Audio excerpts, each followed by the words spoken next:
السلام علیکم ناظرین، میں ہوں بلال اور آپ دیکھ رہے ہیں بلال ارشاد ٹی وی۔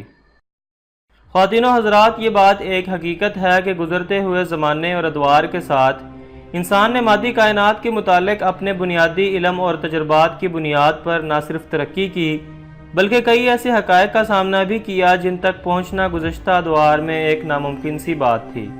لیکن جوں سائنسی ترقی کی بدولت انسان کے مشاہدے اور تجربے کے دائرہ کار وسیع ہوتے گئے تو بہت سے معلوم ہونے والے نئے مادی حقائق کی قرآنی انکشافات کے ساتھ حیرت انگیز مماثلت ثابت ہوتی نظر آئی، جیسا کہ سورۃ العنکبوت میں اللہ تعالیٰ کا ارشاد ہے: مثل الذين اتخذوا من دون الله أولياء كمثل العنكبوت اتخذت بيتا وإن أوهن البيوت لبيت العنكبوت لو كانوا يعلمون۔ جن لوگوں نے اللہ کے سوا اوروں کو کارساز بنا رکھا ہے ان کی مثال مکڑی کی سی ہے کہ وہ بھی ایک طرح کا گھر بناتی ہے، اور کچھ شک نہیں کہ تمام گھروں سے کمزور مکڑی کا گھر ہے۔ کاش یہ اس بات کو جانتے۔ ناظرین کرام، ایک بار پھر سنیں کہ ان کی مثال مکڑی جیسی ہے جو اپنا گھر بناتی ہے اور سب گھروں سے زیادہ کمزور مکڑی کا گھر ہے۔ کاش یہ لوگ علم رکھتے۔ دوستو، یہاں اللہ تعالیٰ نے مکڑیوں کی مثال دیتے ہوئے ساتھ یہ بھی کہا ہے کہ کاش یہ لوگ علم رکھتے۔ اب سوال یہ ہے کہ یہاں کون سے علم کی بات کی جا رہی ہے اور مکڑیوں کے بارے میں ایسا کون سا علم ہے جو ہم نہیں جانتے؟ ان تمام سوالوں پر بات کرتے ہیں، لیکن اس سے پہلے تمام نئے آنے والے دوستوں سے گزارش کرتا ہوں کہ برائے مہربانی چینل کو سبسکرائب کر کے ساتھ موجود بیل آئیکن کو بھی ضرور دبا دیں تاکہ مزید آنے والی تمام ایسی ویڈیوز کا نوٹیفیکیشن آپ کو بآسانی ملتا رہے۔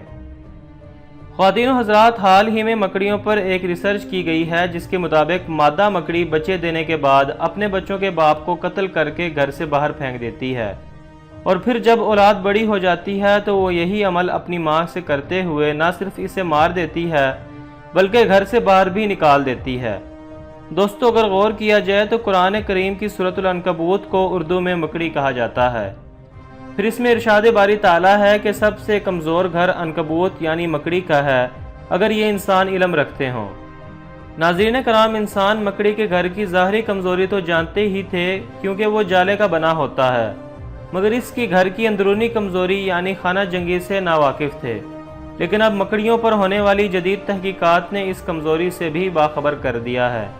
اس لیے اللہ رب العزت نے فرمایا ہے کہ اگر یہ علم رکھتے یعنی مکڑی کی گھریلو کمزوریوں اور دشمنیوں سے واقف ہوتے۔ اور حیرت انگیز طور پر اس سورت کے شروع سے آخر تک گفتگو فتنوں کے بارے میں ہی ہے۔